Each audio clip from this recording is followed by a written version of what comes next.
Assalamualaikum warahmatullahi wabarakatuh. Bismillahirrahmanirrahim. Alhamdulillahirabbil alamin. Wassalatu wassalamu ala asrofil anbiya'i wal mursalin wa ala alihi wa sahbihi ajma'in. Allahumma shalli ala Muhammad wa ala ali Muhammad. Alhamdulillah, bersyukur kita kepada Allah. Pada malam hari ini kita masih diberi begitu banyak kenikmatan, iman, Islam, dan kesempatan pada malam hari ini. Di setiap minggunya kita masih diberikan oleh Allah keringanan langkah dalam mengikuti majelis kita di majelis Ta'lim Al-Fatih ini, untuk mengikuti dan menambah ilmu dan pengawasan kita. Kemudian salawat barangkaikan salam kita hadirkan kepada junjungan kita Nabi besar Muhammad sallallahu alaihi wasallam, yang mana beliau adalah suri tauladan kita. Senantiasa kita untuk terus bersalawat kepada beliau. Semoga syafaatnya kita dapatkan di akhir nanti. Amin ya rabbal alamin. Baiklah, untuk mempersingkat waktu, kita langsung saja mendengarkan pengajian kita pada malam hari ini. Malam hari ini kita mengaji tentang fikih, ya Ustaz. Fikih di minggu ketiga. Kepada Al-Ustaz, tafadhol. Assalamualaikum warahmatullahi wabarakatuh. Bismillahirrahmanirrahim. Alhamdulillahi rabbil alamin. Allahumma salli wa sallim wa barik ala sayyidina Muhammadin wa ala alihi wa ashabihi ajma'in. Subhanaka la ilma lana illa ma 'allamtana innaka antal alimul hakim. Rabbi shrah li sadri wa yassir li amri wahlul 'uqdatam min lisani yafqahu qawli. Allahumma rzuqna fahman nabiyyin wa hifdzal mursalin wa ilhamal malaikatil muqarrabin birahmatika ya arhamar rahimin wa la hawla wa la quwata illa billahil aliyil azim. Ila hadratin nabil mustafa Muhammadin rasulillah sallallahu alaihi wasallam wa ala alihi wa sahbihi ajma'in, summa khususan ila ruhi asy-syaikh Daud bin Abdullah al-Fathani wa ila ruhi syekhina wa ulama al-muslimin wa alihi al-Fatiha. Bismillahirrahmanirrahim. Alhamdulillahirabbil alamin arrahmanir rahim maliki yaumiddin iyyaka na'budu wa iyyaka nasta'in ihdinas siratal mustaqim siratal ladzina an'amta 'alaihim ghairil maghdubi 'alaihim waladdallin amin. Yang sama kita muliakan dan kita hormati Sahibul Bait Al-Fadil Al-Ustadz Ferry Saptadi Putra. Semoga senantiasa beliau beserta keluarga dalam karunia beserta rahmat daripada Allah Subhanahu wa taala. Salawat dan salam tidaklah lupa kita hadiahkan kepada junjungan kita baginda Nabi Muhammad SAW. Mudah-mudahan dengan banyaknya kita bersalawat kepada beliau, kita mendapatkan syafaat di hari akhir kelak. Amin ya rabbal alamin. Dan yang saya muliakan dan saya hormati pula para tuan-tuan guru, para ulama, para ustadz, para jamaah, bapak-bapak, ibu-ibu, hadirin wal hadirat rahimakumullah. Alhamdulillah, pada malam hari ini bertepatan dengan malam Rabu minggu yang ketiga. Sesuai dengan jadwal kita bahwa setiap minggu pertama, minggu kedua membahas kajian tauhid, dan pada minggu yang ketiga, keempat membahas kajian fikih dari kitab yang sama, yaitu kitab Al-Jawahirus Saniyah yang disusun oleh Syekh Daud bin Abdullah Al-Fathani Asy-Syafi'i rahimahullah. Pembahasan kita yang lalu masih perihal masalah sunnah-sunnah wudhu. Masalah sunnah wudhu membaca basmalah kemarin ya. Di halaman ke-43. Qala al-muallif rahimahullah wa nafa'ana bihi wa bi'ulumihi fid darin amin ya mujibas sa'ilin. Yang di baris berapa? Ingat? Ada yang punya kitabnya di baris keberapa kemarin? Kita terakhir baca. Ada yang ingat? Seingat saya pembahasan itu basmalah cuman sampai di ibarat atau baris yang mana saya lupa.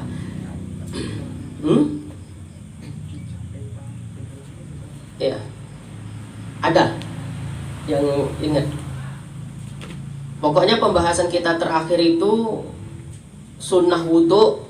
Bermula sunnah wudhu itu bersiwak, kemudian mengucap bismillahirrahmanirrahim, dan ditambah pula a'udzubillah min hamazatis syayatin wa a'udzubika rabbi ayyahdurun. Dengan nama Allah aku mengambil air sembahyang, aku berlindung dengan dikau hai Tuhanku daripada permainan syaitan, permainan syayatin, dan aku berlindung dengan dikau bahwa hadir mereka itu pada aku.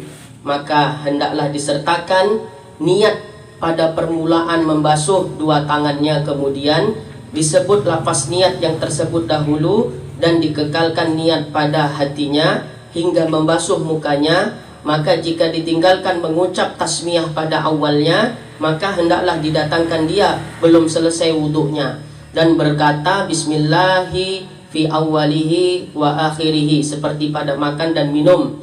Baik, sedikit kita flashback ke belakang ya, supaya diulang sedikit supaya nyambung. Termasuk daripada sunnahnya wudhu itu adalah mengucap bismillahirrahmanirrahim, membaca bismillah ya. Bersugi atau bersiwak kemarin sudah kita bahas. Kapankah dilakukan bersiwak itu? Apakah sebelum berwudhu ataukah setelah ya membasuh kedua tangan sampai pergelangan tangan? Itu terjadi khilafiyah atau perbedaan pendapat antara Syekh Syihabuddin Ar-Ramli Asy-Syafi'i rahimahullah dengan Syekh Ibnu Hajar Al-Haytami Asy-Syafi'i rahimahullah. Itu sudah kita bahas. Nah, termasuk sunnah wudhu itu membaca bismillah ya, sekurang-kurangnya wa aqalluhu bismillah ya, dengan mengucapkan bismillah seminimal-minimalnya, sekurang-kurangnya bismillah. Itu sudah dapatlah kesunahannya. Tapi wa akmaluhu, yang sempurnanya itu adalah bismillahirrahmanirrahim. Yang menjadi permasalahan di sini, bismillah ini kapan diucapkan? Yaitu bersamaan dengan membasuh kedua tangannya sampai pergelangan tangan. Jadi begitu kita basuh tangan kita sampai pergelangan tangan, disitulah kita mengucap bismillah. Jadi serentak dia antara membasuh kedua tangan dengan mengucap bismillah. Jadi kalau membaca bismillahnya sebelum wudhu, nanti dia tidak dapat pahala kesunahan wudhu.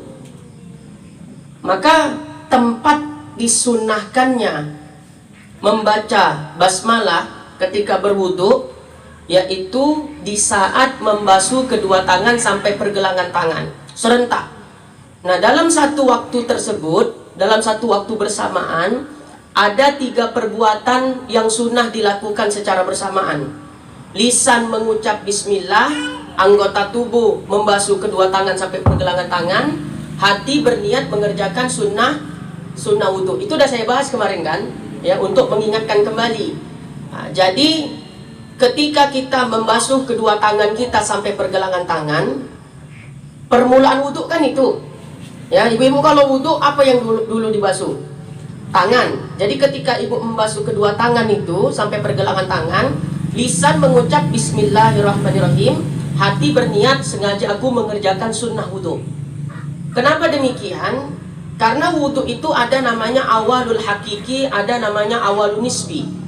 Awalul hakiki wudhu itu, niat wudhu dilakukan ketika membasuh wajah. Nawaitul wudhu afardho. Itu namanya awalul hakiki. Kalau kita belajar qawaidul fikih, sebagaimana tersebut di dalam kitab Al-Ashbahu wan Nadhair karangan Al-Imam Abdurrahman Jalaluddin As-Suyuti Asy-Syafi'i rahimahullah, itu ada pembahasan seperti itu.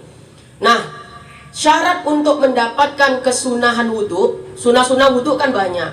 Ada bersiwak, ada membasuh tangan sampai pergelangan tangan, ada membaca basmalah, ada kumur-kumur, ada istinsyak memasukkan air ke hidung, ada mengusap telinga. Itu semua adalah sunnah-sunnah wudhu. disyaratkan agar memperoleh pahala daripada sunnah-sunnah wudhu itu, disunnahkan ketika membasuh kedua tangan menyertakan niat di dalam hati mengerjakan sunnah wudhu. Jadi sekali lagi, ketika kita membasuh tangan kita sampai pergelangan tangan, karena itu permulaan wudhu, lisan mengucap basmalah, hati berniat sengaja aku mengerjakan sunnah wudhu, supaya sunnah-sunnah wudhu yang kita kerjakan itu beroleh pahala. Dengan istilah dalam bahasan qawaidul fikih disebut dengan awalun nisbi. Jadi ada awalul hakiki, ada awalun nisbi. Tapi tak semua ibadah yang ada awalul hakiki dan awalun nisbi. Ya, salah satu contoh ibadah yang punya awalul hakiki dengan awalun nisbi itu adalah wudhu.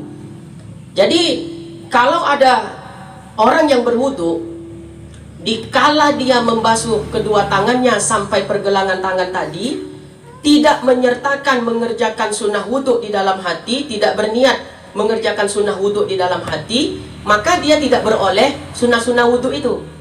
Tapi wudhunya sah atau tidak, Ustaz? Kalau ketika dia membasuh wajah disertakan niat fardu wudhu, sah, karena itu awalul hakikinya. Itu pembahasan kita yang lalu, ya. Kuncinya, inti pembahasan kita bahwa membaca basmalah, bismillah atau bismillahirrahmanirrahim termasuk daripada sunnah-sunnah wudhu, dan dilakukan atau mengucap basmalah itu di saat bersamaan dengan membasuh kedua tangan sampai pergelangan tangan. Maka saya katakan tadi, dalam satu waktu yang bersamaan ada 3 perbuatan yang sekaligus kita kerjakan. Lisan mengucap bismillah, anggota tubuh membasuh kedua tangan sampai pergelangan tangan, hati berniat mengerjakan sunnah wudhu. Ya, sengaja aku berniat mengerjakan sunnah wudhu. Itu bahasa Indonesianya. Supaya sunnah-sunnah wudhu yang kita kerjakan itu nanti dapat pahala. Kalau tidak begitu nanti tidak dapat pahala sunnah-sunnah wudhu. Kemudian perlu saya ingatkan, kalau berwudhu di dalam kamar mandi, maka tidak boleh melafalkan basmalah. Ya, jangan dilafalkan basmalahnya ketika berwudhu di dalam kamar mandi. Cukup membaca basmalah itu di dalam hati. Pertanyaannya, kalau berwudhu di kamar mandi kan tidak boleh melafalkan basmalah. Apakah tetap dapat pahala kalau membacanya di dalam hati? Menurut Al-Imam An-Nawawi, Al-Imam Muhyiddin Abi Zakaria Yahya bin Syaraf An-Nawawi Ad-Dimashqi Asy-Syafi'i, atau yang lebih populer dengan nama Imam Nawawi, pendapat Imam Nawawi itu dinukil oleh Al-Imam Ibnu Hajar Al-Haytami dalam kitab beliau Al-Fatawa Al-Hadisiyah. Beliau menyebutkan tetap dapat pahala, tapi bukan pahala sunnah wudhu, tapi pahala memuliakan asma Allah. Jadi tetap ada nilai pahalanya, tapi bukan pahala sunnah wudhu, tapi pahala memuliakan asma Allah subhanahu wa ta'ala. Itu keterangan bisa dibaca dalam kitab Al-Fatawa Al-Hadithiyah, karya daripada Syekh Ibnu Hajar Al-Haytami. Beliau menukil daripada pendapat Al-Imam An-Nawawi rahimahullah. Baik, itu pembahasan kita yang lalu ya, supaya diingatkan kembali. Jadi prakteknya seperti itu, ya, prakteknya seperti itu. Kalau dia baca bismillah dulu, baru dibasuh tangan, dia nggak dapat sunnah membaca basmalah sebagai sunnah wudhu. Mungkin dulu kita nih sebelum membahas kajian ini, mungkin kita kalau wudhu baca basmalahnya sebelum membasuh tangan ya, sebelum membasuh tangan bismillahirrahmanirrahim baru kita basuh tangan kita. Nah itu kalau begitu dia tidak dapat pahala kesunahan wudhu membaca basmalah, ya, tidak mendapatkan pahala sunnahnya wudhu.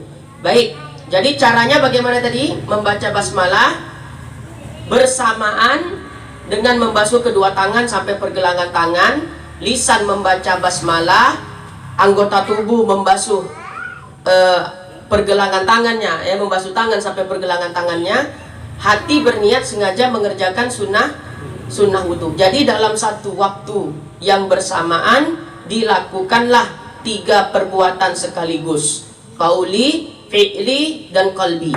Ya, itu Karena wudhu ada awal hakikinya dan ada awal nisbinya.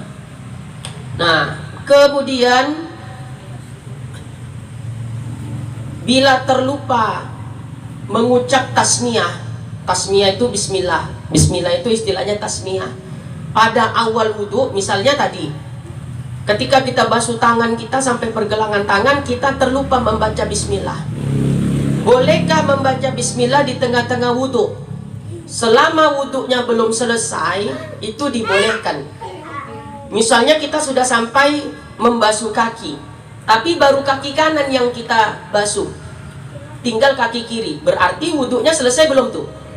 Belum. Masih bolehkah membaca basmalah? Masih sunahkah? Masih. Ya, masih disunahkan membaca basmalah selagi wudhunya itu belum selesai. Nah, itu pembahasannya seperti itu. Sama seperti makan dan minum. Ya, makan dan minum, kalau lupa membaca basmalah di awal makan, boleh membaca basmalah di pertengahannya. Bismillahi fi awwalihi wa akhirihi. Itu bacaannya. Kemudian maka membasuh dua tangannya. Maka jika tiada yakin akan sucinya, makruh menyelamkan keduanya, kedua tangan itu maksudnya, pada air yang kurang daripada 2 kullah, ya, atau benda yang cair dahulu daripada membasuh 3 kali. Baik, ketika kita berwudu, kalau kita ragu, ya, tangan kita suci ataukah najis, tanganku suci ataukah najis, syak, maka dia makruh memasukkan tangannya ke dalam air yang kurang 2 kullah. Nah, ini perhatikan, simak betul-betul, ada istilah namanya 2 kullah.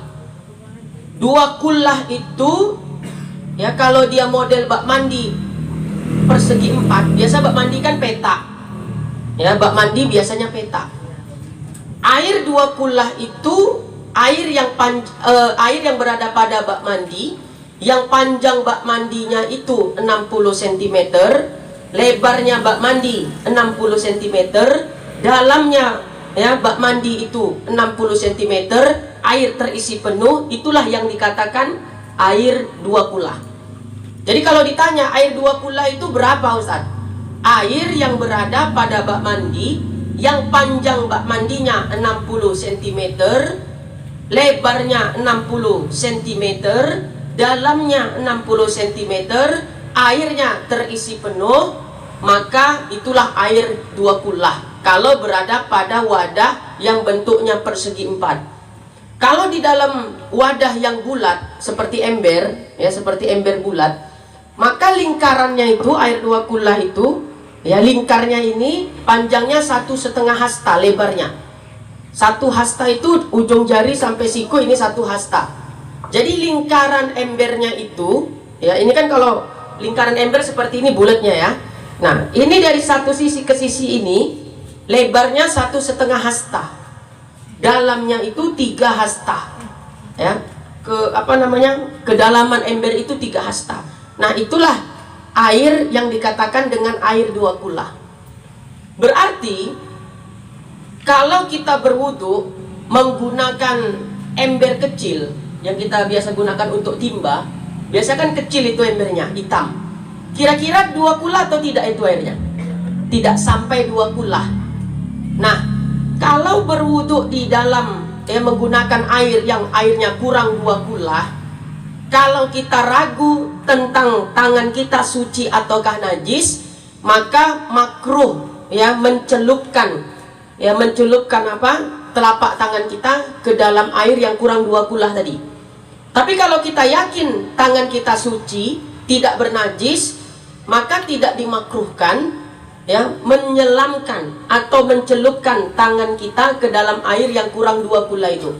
Kalau dulu kan kita di pesantren, ya, bahkan wudu itu tidak pakai gayung, jadi diciduk pakai tangan sendiri.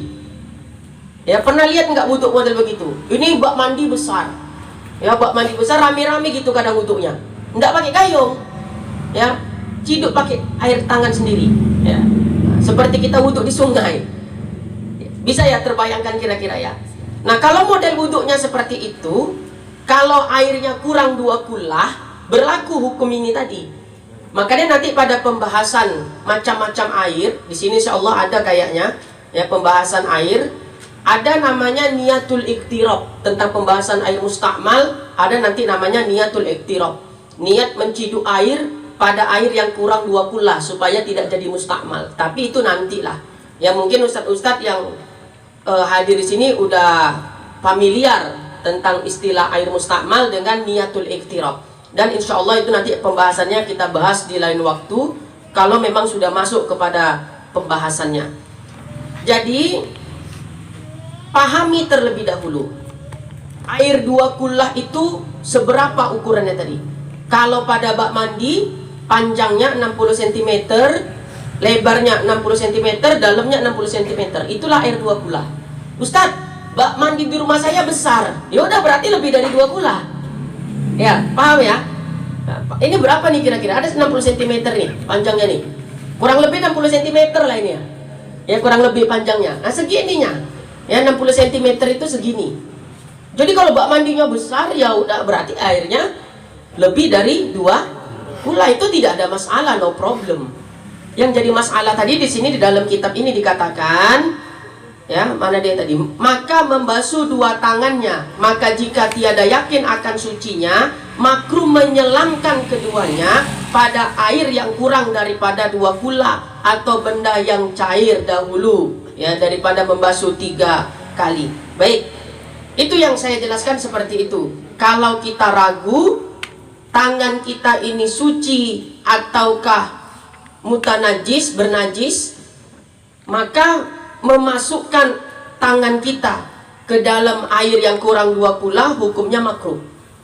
Kalau yakin najis Ustadz, maaf nih, misalnya kita punya anak kecil laki-laki, ya dia buang air kecil, maaf ya karena ngantuk posisi malam, terkenalah percikan air kencing anak tadi ke tangan kita. Ya udah berarti yakin najis nggak itu?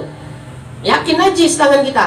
Kita masukkan ke dalam air yang kurang 2 kullah tadi telapak tangan kita, maka air yang kurang 2 kullah itu pun dihukumi mutanajis. Tapi kalau ragu, tanganku ini suci atau enggak ya, suci atau tidak ya, maka memasukkannya hukumnya makruh.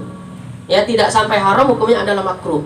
Tapi kalau yakin suci, tidak najis, tidak ada masalah, memasukkan air tangan kita ke dalam air yang kurang 2 kullah. Makanya perlu begini kita pahami. Pembahasan air sedikit walaupun belum babnya. Banyak orang yang ragu berwuduk dengan air yang sedikit. Misalnya kita sedang bepergian ke tempat rekreasi atau di terminal lah, ya di terminal bis. Nah itu air di dalam bak mandinya itu kadang sedikit. Bak mandinya besar tapi airnya sedikit. Barangkali seperti ini saja. Air yang di keran tak hidup, ya tidak bisa hidup.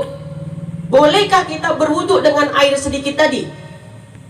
Itu saya jamin banyak yang ragu. Tak ada masalah, boleh selagi airnya suci mensucikan. Walaupun dia kurang 2 kullah airnya, walaupun sedikit, ya kurang 2 kullah, asal dia suci mensucikan, tetap boleh digunakan untuk wuduk. Banyak orang ragu tuh. Ya bahkan maaf, bukan kalangan orang awam aja yang tak paham masalah itu. Di kalangan asatis pun ya sampai ada yang mengatakan nggak sah berwuduk dengan air itu karena sedikit airnya. Pertanyaannya kan, air yang tak boleh digunakan wudhu itu air apa-apa saja. Air mustakmal, air mutaghayyir. Mutaghayyir itu kan nanti 2, ada mukhalid, ada mujawir. Ya dirinci lagi nanti. Seperti air kejatuhan sampo. Kira-kira boleh nggak untuk wudhu, Bu? Nah itu banyak yang bingung nanti itu. Air bak mandi kejatuhan sampo, airnya berubah tuh kan? Ya ada busa-busanya, busa sampo tadi. Nah, boleh nggak diwudhu? Digunakan untuk toharoh air tadi, untuk mandi wajib, untuk wudhu kah? Nah itu termasuk ke dalam pembahasan bab air mutaghayyir. Air yang berubah, ada kalanya berubah itu karena kejatuhan benda suci yang sifatnya mukhalid dan mujawir. Ya, nanti ada pembahasan khususnya itu. Nah, di sini yang ingin saya tekankan, saya ingin sampaikan, tentang air dua kulah tadi. Ya, pahamilah air dua kulah itu, ya, air yang berada pada bak mandi, yang bak mandinya panjangnya 60 cm, lebarnya 60 cm, dalamnya 60 cm, itulah air dua kulah. Bukan berarti kita harus wudhu dengan air ukuran segitu. Nggak begitu maksud saya. Ya, maksud saya berbicara tentang hukum air dua kulah dan air yang kurang dua kulah. Ya, maka berwudhu dengan air sedikit yang tak sampai dua kulah tak jadi masalah. Ya, tak jadi masalah selagi kita yakini airnya suci. Kalau ada yang mengatakan, Ustadz nggak boleh itu wudhu dengan air itu karena airnya sedikit, tanya sama dia, syarat-syarat air yang sah untuk toharoh itu apa? Air mutlak. Ya, air mutlak itu ada 7 macam. Air yang nggak boleh untuk toharoh itu air apa? Ada nggak salah satunya itu? Kalau nggak ada, ya udah berarti sah airnya untuk digunakan toharoh. Jadi kesimpulannya, walaupun airnya sedikit, boleh untuk berwudu, nggak usah ragu. Ya, yang penting kita yakin airnya sucikan. Saya di terminal Bungur Asi Surabaya, waktu mau ke Sarang pulang kampung, ya, ke Sarang tempat Mbah. Jadi saya ketika itu dari Medan ke Surabaya, dari bandara ke terminal Bungur Asi. Bungur Asi itu tempat bus-bus. Nah, di situ saya mau sholat. Airnya cuma segini di bak mandi tadi itu. Ya.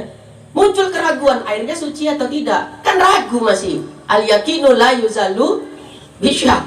Ragu saya, airnya bisa untuk toharo atau tidak? Ragu, suci atau najis? Ya. Maka kalau masih ragu nggak bisa jadi hukum. Harus betul-betul kita yakin airnya bernajis baru tak boleh. Aja saya wudhu aja dengan air itu walaupun sedikit. Ya, walaupun ada ampas-ampas apanya itu? Apa namanya tuh ya? Lumut kalau kita katakan lah. Kan begitu kan? Tak jadi masalah, kan suci permasalahannya. Ya, makanya nanti ada pembahasan di sini masalah air. Apakah sah wudhu dengan air belerang? Kalau kita jalan-jalan kemana tuh? Ya, daerah Gunung Sinabung, pemandian air panas. Itu kan airnya panas, bau belerang. Sah nggak toharo dengan air belerang itu? Nah, nanti ada pembahasannya. Ya, jadi saya wudhu dengan air yang sedikit itu tadi. Yang penting dia tidak diyakini kenajisannya. Kalau masih ragu tentang suci dan najisnya, bantai terus. Tapi Ustadz, tinggalkan yang ragu-ragu, ikuti yang meyakinkan. Kita bicara fikih, jangan pakai ukurannya tasawuf. Makanya di dalam kitab fikih itu ada kaidah nahnu nahkumu bis zawahir. Kita menghukumkan sesuatu itu berdasarkan yang jelas-jelas. Kalau belum jelas nggak bisa dijadikan hukum. Makanya keraguan itu tidak bisa dijadikan hukum. Makanya ada kaidah al-yakinu la yuzalu bisyak. Nah, seperti itu. Makanya kita perlu belajar fikih supaya kalau kita nemukan masalah-masalah nggak ragu. Ya, nah, tidak ragu. Kayak kemarin ya viral ikan makan babi. Ya, karena banyak apa? Ya, babi-babi yang mati dibuang ke laut. Iya kan? Gempar sekota Medan, bahkan se-Sumatera. Ya, gempar. Jangan dimakan ikan-ikan itu. Ya. Kacau lah pedagang ikan. Ya, tak ada yang membeli. Takut. Ya, karena disimpang siurkan bahwasanya ikan itu makan daging babi. Ya. Pertanyaannya, nampak kau enggak ikan-ikan itu makan babi? Taklah nampak Ustadz di tengah laut. Ya udah, nahnu nakumu bis zahir, aku aja makan. Ya, tak usah terlalu seram-seram. Bukan kita tak warok. Warok itu juga butuh ilmu. Ada orang yang pura-pura warok tapi nggak ngerti ilmu, akhirnya nyebelin. Bener, ya. Ada orang yang sok-sok warok, tapi ilmunya nggak ada tentang masalah-masalah yang begitu, nggak ngerti, akhirnya ribut masalah, gitu ya, di tengah-tengah masyarakat. Jangan kalian makan itu ikan-ikan itu karena makan babi, katanya. Kayak nampak aja dia. Di dalam kitab-kitab fikih ada pembahasan itu, namanya hewan jallalah. Ya, hewan jallalah, hewan yang makan kotoran, yang makan benda najis. Misalnya melihara ikan lele di siap siteng, panen. Ya, itu termasuk namanya bahasan hewan jallalah. Apakah masih bisa kemungkinan dikonsumsi? Nah, kita pernah muzakarah masalah itu di MUI Sumut, ya, dijelaskan bahwasanya ya bisa, tapi dengan beberapa syarat. Jangan begitu dipanen dari siap siteng langsung digoreng. Nah, itu belum bisa. Syaratnya dipindahkan ke kolam yang baru, dikasih makanan yang normal sampai warna daripada ikan lele itu berubah jadi normal lagi. Kira-kira menurut orang yang meneliti itu sekitar 3 minggu, ya, dinormalkan lagi di kolam yang baru, ya, baru dikonsumsi, tidak ada masalah.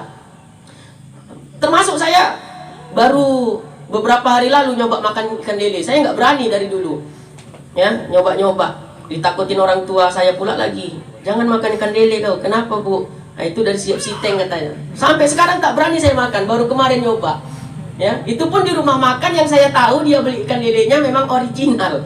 Baru saya cobalah ikan lele, rupanya enak juga ikan lele, manis dia. Nah, itu cerita-cerita. Artinya inilah kita berpikir, kita ngaji ini untuk menjelaskan yang samar-samar. Jangan yang udah jelas disamar-samarkan, paham ya? Yang udah jelas jangan disamar-samarkan. Yang samar-samar itu dijelaskan secara hukum fikihnya.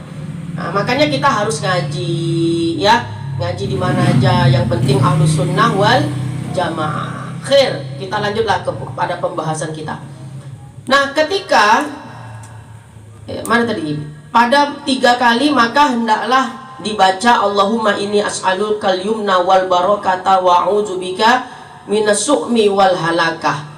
Doa ini dibaca ketika kita membasuh kedua tangan kita sampai pergelangan tangan. Itu doanya, ya, doa yang dibaca Allahumma inni as'alukal yumna wal barakata wa a'udzubika minas su'mi wal halakah.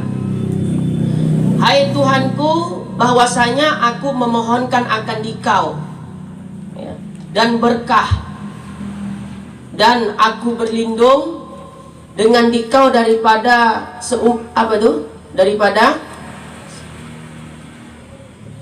sempurna, bacanya tuh. Kalau artinya gini, Allahumma inni as'alukal yumna wal barakah. Ini Arab Melayu nih perlu juga dimutolaah. Nah, kalau enggak, nah gitulah, gantung dia. Nah, itu ya doa yang sunnah dibaca ketika membasuh apa tadi?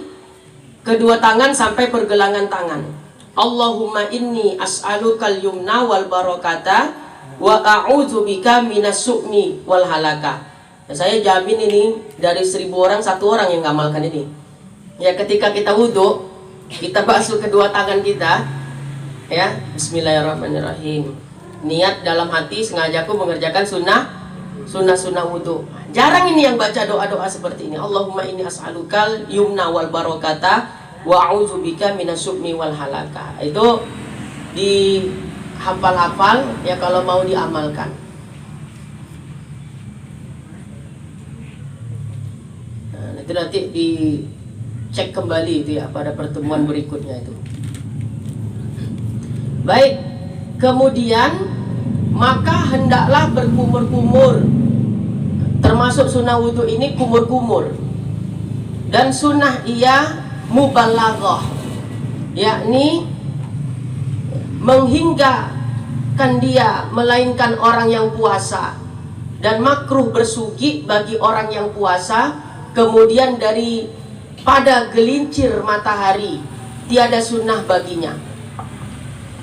Sunnah wudhu yang berikutnya itu kumur-kumur dan istinsyak, memasukkan air ke dalam hidung. Pertama di sini yang perlu dibahas tentang kaifiat atau cara kumur-kumur dan istinsyak. Istinsyak itu apa tadi? Memasukkan air ke dalam hidung. Ya, kumur-kumur dan istinsyak, memasukkan air ke dalam hidung. Itu ada 2 cara, di jam'u dan di fasl. Ya, ada namanya di jam'u dan di fasl. Di fasl itu artinya dipisah. Jam'u itu artinya dihimpun. Masing-masing dari al-jam'u dan al-fasl ini memiliki 3 kaifiat. Simak betul-betul ini cara kita kumur-kumur. Kalau kita biasa wudhu kumur-kumur 3 kali dulu, baru hidung 3 kali, biasa kan begitu. Itu namanya difasel. Yang bagus itu dijamu, ya dijamak dia, dihimpun. Caranya gimana Ustaz? Nah, ini yang mau kita jelaskan. Jadi ada dua cara, kumur-kumur dan istinsyak, memasukkan air ke hidung itu ada dua cara, dijamu dan difasel. Dijamu tadi apa? Dihimpun. Ya, difasel itu dipisah.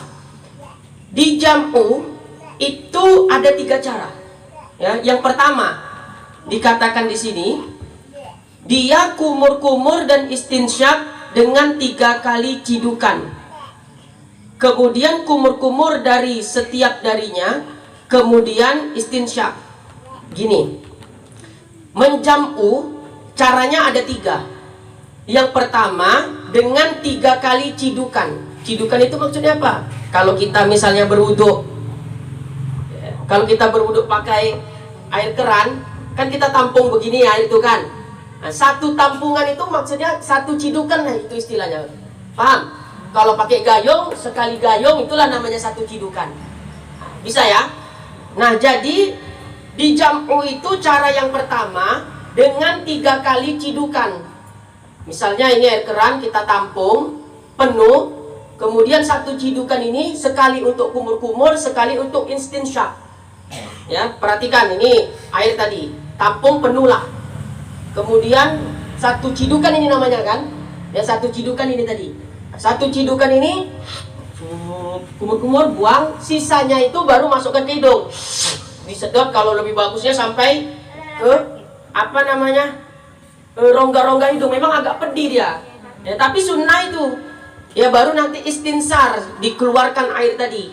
Tapi untuk mendapatkan kesunahannya itu, kalaupun tidak sampai disedot ke dalam rongga hidung, hanya sebatas air itu ditempelkan ke hidung saja pun itu sudah dapat kesunahannya. Ya, bisa dibaca di dalam kitab Fathul Qarib Al-Mujib yang disusun oleh Al-Imam Ibnul Qasim Al-Ghazi Asy-Syafi'i rahimahullah. Itu ada keterangannya di situ. Ya, tidak sampai disedot pun ke tapi rongga hidung, hanya sebatas menempelkan air itu ke hidung saja, masukkan sedikit, sudah mendapat kesunahannya wudhu. Tapi yang afdolnya disedot sampai ke rongga apa tadi? Rongga hidung. Kalau kita masuk air itu kan sakit itu kan. Nah, seperti itulah, sampai seperti itu rasanya. Dan hikmahnya menurut penelitian dari ahli medis, orang yang melazimkan mengamalkan sunnah wudhu dengan cara seperti itu tidak akan pernah terkena penyakit sinusitis. Itu menurut ilmu medisnya. Jadi setiap sunnah-sunnah daripada sunnah baginda Nabi Muhammad SAW itu memiliki hikmah-hikmah tersendiri dari sisi kesehatan dan lain sebagainya. Jadi cara yang pertama tadi dengan cara yang dijamu dulu kita bahas. Minta tolong Ustaz. Ya, dengan cara yang dijamu, tampung air. Satu tampungan ini namanya istilahnya apa tadi? Satu cidukan. Ya, jadi satu cidukan ini sekali kumur-kumur, ya, mubalaghah itu namanya mubalaghah. Tapi nanti bagi orang yang puasa nanti kita bahas. Ini kita bahas caranya dulu secara umum dulu, ya. Nah, jadi satu tampung, satu cidukan tadi kumur-kumur sekali, ya. Kan masih ada sisanya nih. Sisanya ini yang dimasukkan ke hidung. Ya, lakukan itu sampai 3 kali. Itu kan cidukan pertama. Tampung lagi, cidukan kedua. Sisanya sedot ke hidung 2, ya. Tampung lagi cidukan yang ketiga, ya. Buang baru masukkan ke hidung. Ini cara yang paling afdol dari semua cara. Ya, jadi berarti bisa direvisi, bisa diganti cara kita yang biasa. Ya, cara kita biasa dulu kan tampung 3 kali. Gitu ya, Bu-ibu ya. Baru hidung 3 kali itu nggak ada masalah, boleh juga. Itu masuk kepada golongan yang fasel, nanti kita bahas. Tapi dari bagusan mana, dijamu atau difasel? Lebih bagus dijamu. Dijamu itu ada 3 cara. Dari ketiga cara itu, maka yang paling bagus yang cara pertama yang saya sebutkan tadi. 3 cidukan, yang masing-masing 1 cidukan air, digunakan kumur-kumur, sisanya ke hidung. Inilah cara yang paling bagus dari ke-6 cara. Jadi kalau dikumpulkan nanti ada 6 cara membasuh, ada 6 cara, kumur-kumur dan istinsyak. Dari ke-6 cara yang paling bagus, yang paling afdol cara ini. Ya, jadi Nanti bisa kita terapkan, kita amalkan, dirubah cara wudhu kita. Kalau bisa yang sempurna, kenapa tidak kita lakukan yang sempurna? Kan tak sulitnya itu kan ya. Cuma merubah metode atau cara daripada cara kita yang biasa. Agak pegel sedikit nggak apa-apa Ustaz ya. Nah, cara yang kedua masih dijamu juga ini. Cara yang kedua dikatakan kumur-kumur dan istinsyak dengan satu cidukan. Nah, jadi cuma sekali cidukan aja. Tampung air penuh telapak tangan 3 kali, kumur-kumur sampai 3 kali, baru sisanya masukkan ke hidung sekali, 2, tapi satu cidukan aja dia. Paham ya? Satu cidukan saja. Kalau tadi berapa cidukan? 3. Ini satu cidukan untuk 3 kali kumur-kumur dan untuk 3 kali istinsyak. Ini termasuk cara jam'u juga. Ya, cara menjam'u juga. Tapi yang paling bagus yang pertama tadi. Cara menjam'u yang ketiga, kumur-kumur dan istinsyak dengan 1 kali cidukan dan kumur-kumur sekali, istinsyak sekali. Cara yang ketiga ini, cara menjam'u yang ketiga, 1 cidukan. 1 cidukan itu sekali kumur-kumur dan untuk sekali istinsyak. Selesai. Tidak 3 kali jadi dia. Nah, jadi ada 3 cara. Cara yang pertama 3 kali cidukan. Tiap-tiap 1 cidukan dihimpun kumur-kumur sekaligus istinsyak. Cara yang kedua, ya, berapa kali cidukan tadi? Cara yang kedua, yaitu dengan sekali. Cara yang kedua tadi, dengan sekali cidukan 3 kali kumur-kumur, 3 kali istinsyak. Cara menjam'u yang ketiga, 1 cidukan untuk sekali kumur-kumur, untuk sekali istinsyak. Selesai, baru langsung basuh wajah. Nah, ini cara menjam'u yang ketiga, yang tiga cara menjam'u. Jadi dari ketiga cara yang tadi, yang paling bagus yang pertama. Saya wudhunya pakai cara yang pertama. Dulu sebelum mengerti tentang yang begini, ya kita ya kayak kita normal wudhu. Kumur-kumur dulu 3 kali, kumur-kumur dulu 3 kali, baru istinsyak 3 kali. Nah, setelah saya tahu caranya yang paling afdol, saya tinggalkan cara yang lama, saya lakukan cara yang paling sempurna. Bukan berarti salah cara yang dulu ya. Nah, itu namanya kumur-kumur dan istinsyak dengan dijam'u. Ini nanti saya apakan lagi. Ya, kumur-kumur dengan istinsyak dengan cara dijam'u. Yang kedua, difasl, dipisah antara kumur-kumur dengan istinsyak. Apa tadi istinsyak? Memasukkan air, menghirup air ke dalam hidung. Nanti saya udah keluar istinsyak, bingung apa itu istinsyak. Ya, makanya saya tanya balik, istinsyak itu apa? Memasukkan atau menghirup air ke hidung. Jadi kalau kita wudhu, setelah kumur-kumur kita kan basuh hidung. Itu istilahnya istinsyak. Ya, istilahnya adalah istinsyak. Nah, difasl, dengan cara difasl itu 3 cara juga. Yang pertama, kumur-kumur dan istinsyak dengan 2 cidukan. Ya, dengan 2 cidukan. Cidukan tadi udah paham ya. Kemudian dia kumur-kumur dari cidukan yang pertama 3 kali, kemudian istinsyak 3 kali. Gini, cara difasl yang pertama, ya, kumur-kumur dan istinsyak dengan 2 cidukan. Prakteknya sekali cidukan, ini kan sekali tampungan air namanya sekali cidukan. Ustadz, jangan tanya lagi nanti kalau wudhunya pakai gayung, jangan tanya lagi, berarti 1 gayung itu 1 cidukan. Gimana cara menghitung cidukannya? Walah, gitu ya. Pokoknya pakai gayung dengan tampungan itu namanya 1 cidukan. Nah, cara fasl yang pertama, 2 cidukan, 1 cidukan untuk 3 kali kumur-kumur, dan cidukan yang kedua untuk 3 kali istinsyak. Gini prakteknya. Inilah tampung air penuh. Cidukan ke berapa ini? Pertama atau ke-1. 1 cidukan ini untuk 3 kali kumur-kumur. Gitu, dah.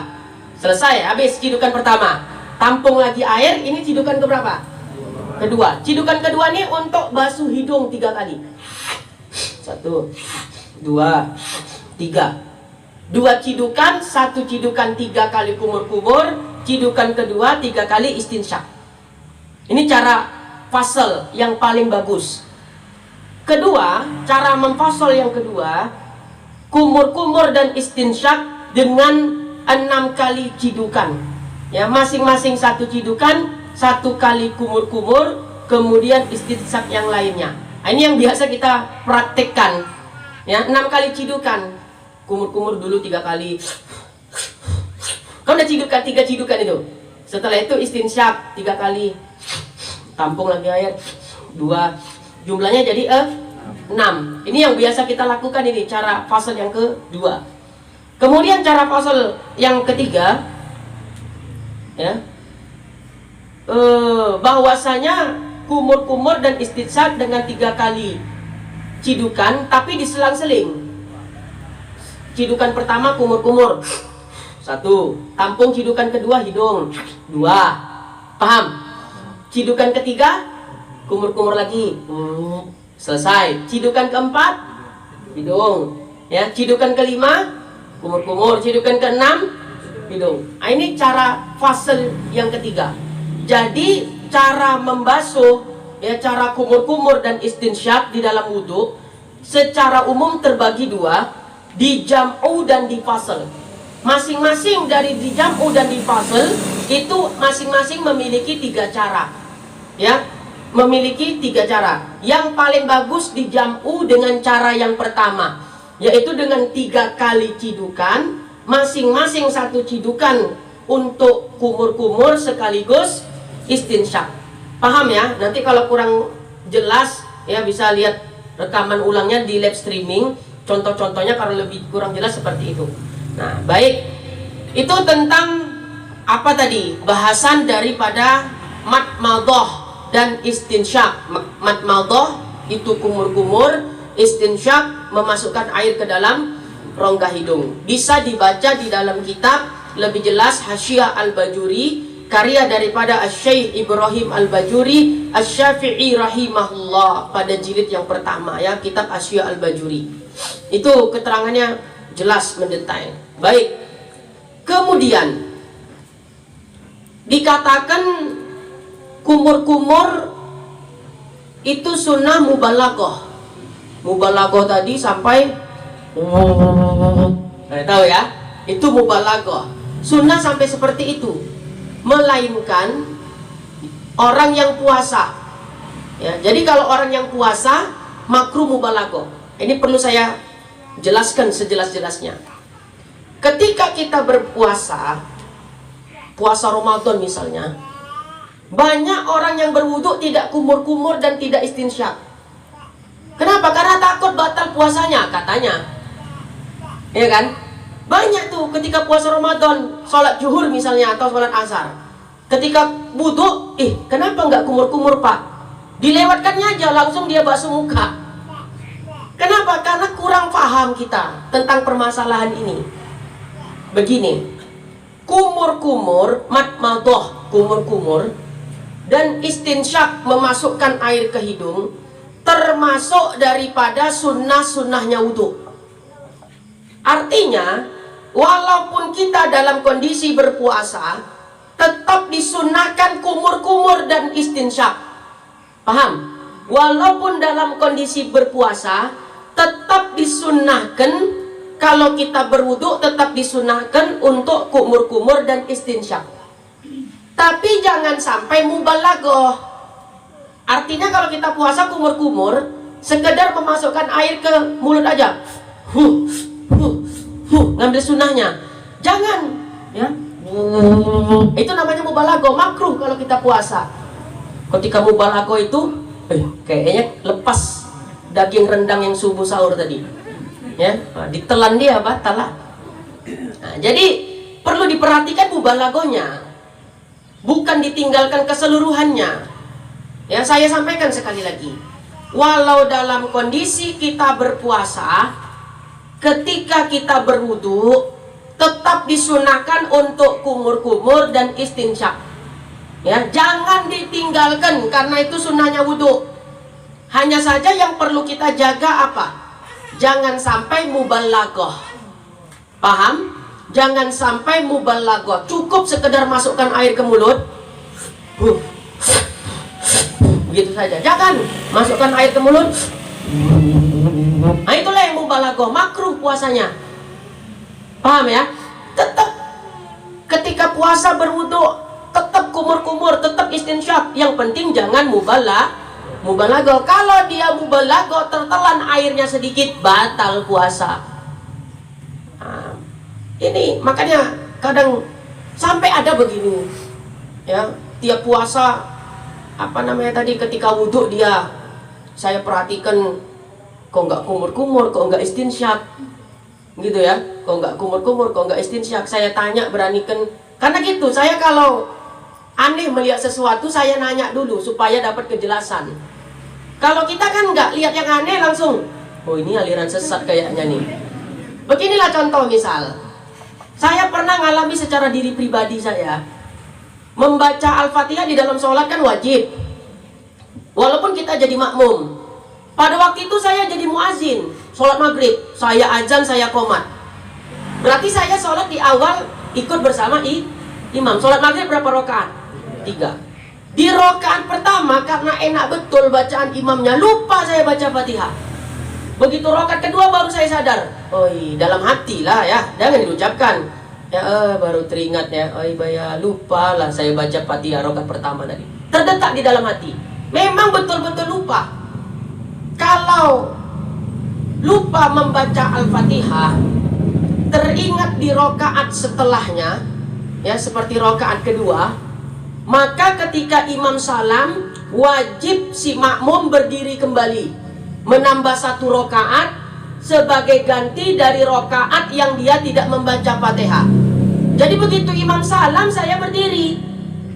Orang kan heran, iya sholat dari awal sama imam, imam salam kok berdiri lagi dia, berarti 4 rakaat, kan gitu. Paham maksudnya kan?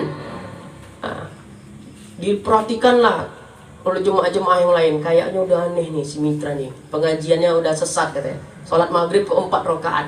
Tapi ada jemaah yang satu berani nanya, Ustadz minta izin, tadi kan Ustadz sholat dari awal sama imam, maghrib kan 3 rakaat, imam salam, Ustadz kok berdiri lagi, berarti kan hitungan jumlah rakaatnya berapa? 4. Saya terangkan begini, rakaat pertama tadi saya terlupa membaca Fatihah, teringat saya baru di rakaat kedua. Secara hukum fikih, ya secara hukum fikihnya, kalau terlupa membaca Fatihah teringat di rakaat setelahnya, maka rakaat yang sebelumnya tidak dibaca Fatihah itu nggak dihitung, lago dia, sia-sia. Makanya wajib kita berdiri 1 rakaat lagi, menambah mengganti rakaat yang tidak dibaca Fatihah tadi. Begitu caranya. Oh begitu ya, alhamdulillah dapat ilmu saya Ustaz. Nah, itu kalau lihat yang aneh, nanya dulu. Ya jangan cepat-cepat disalah-salahkan. Lain kali Ustaz Peri nih ya, kayaknya semenjak ngaji sama Ustaz Sumitra udah lain dia nih, ya alirannya udah lain katanya. Tanya, ya kan memang secara zahirnya kan 4 rakaat sholat maghrib kan begitu. Nah, tanya dulu. Jadi saya beranikan pada waktu itu, kenapa puasa ketika wudhu kok nggak kumur-kumur, kok nggak istinsyak Pak? Itu kan termasuk sunnah wudhu. Takut saya batal nanti. Saya jelaskan secara pokoknya begini-begini, yang penting jangan mubalaghah. Ya alhamdulillah sampai sekarang kalau berwudhu ketika puasa tetap dia kumur-kumur dan istinsyak. Yang penting tidak mubalaghah. Ya, itu perlunya kita mengaji supaya yang tak jelas menjadi jelas. Jangan yang udah jelas disamar-samarkan, yang samar itu dijelas-jelaskan. Baik. Kemudian di sini dikatakan begini. Dan makruh bersugi. Bersugi itu apa kemarin?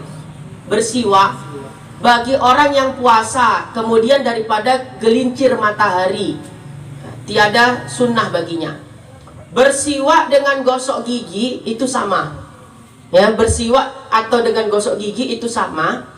Dikatakan di sini kalau sudah tergelincir matahari. Tergelincir matahari itu masuknya waktu zuhur, istiwa usyams. Kalau dalam istilah fikihnya, posisi matahari tepat berada di tengah-tengah langit, itu disebut dengan istiwa usyams, yang mana menunjukkan masuknya waktu zuhur. Jadi gosok gigi atau bersiwak setelah zuhur bagi orang yang berpuasa itu hukumnya makruh. Perhatikan ibu-ibu, ya, bersiwak atau gosok gigi setelah zuhur itu makruh. Tapi kalau sebelum masuk zuhur itu tak mengapa. Paham? Itu tak menjadi masalah. Misalnya gosok gigi jam 9 pagi, itu tak jadi masalah. karena belum tergelincir matahari. Nah, jadi pendapat yang paling kuat, batasan boleh bersiwak atau gosok gigi bagi orang yang berpuasa selama matahari belum tergelincir. Dalam arti selagi belum masuk sholat zuhur, maka masih diperbolehkan untuk bersiwak ataupun gosok gigi. Ya, adapun setelah zuhur ke atas itu hukumnya makruh. Tapi kalau kita nanti baca kitab, ya ustadz-ustadz ini, kalau kita nanti baca kitab Fathul Qorib, Wakhtaran Nawawi, ada ibarat begitu, telah memilih pendapat Imam Nawawi la yakrah, tidak makruh, mutlakon, secara mutlak. Artinya menurut Imam Nawawi, bersiwak atau gosok gigi bagi orang yang berpuasa tidak makruh secara mutlak. Kalau tadi di sini dikatakan selagi belum zuhur tak mengapa, setelah zuhur makruh. Kalau Imam Nawawi mau sebelum zuhur mau setelah zuhur tak jadi masalah bersiwak. Berarti pendapat yang mana yang benar, Ustaz? Ini perlu saya terangkan begini ya, untuk yang ustaz-ustaz terutama. Imam Nawawi mengatakan tidak makruh. Ya, ulama Syafi'iyah mengatakan makruh. Kalau terjadi khilafiyah, perbedaan pendapat di antara Imam Nawawi dengan ulama-ulama Syafi'iyah, maka pendapat yang dimenangkan itu pendapatnya ulama-ulama Syafi'iyah, bukan pendapatnya Imam Nawawi. Jadi walaupun yang berpendapat itu Imam Nawawi, beliau mengatakan tidak makruh bersiwak atau gosok gigi bagi orang yang berpuasa, sekalipun itu pendapat Imam Nawawi, karena pendapat beliau bertentangan dengan mayoritas ulama Syafi'iyah, maka pendapat yang dimenangkan atau diunggulkan adalah pendapatnya ulama Syafi'iyah. Itu rumusan fikih.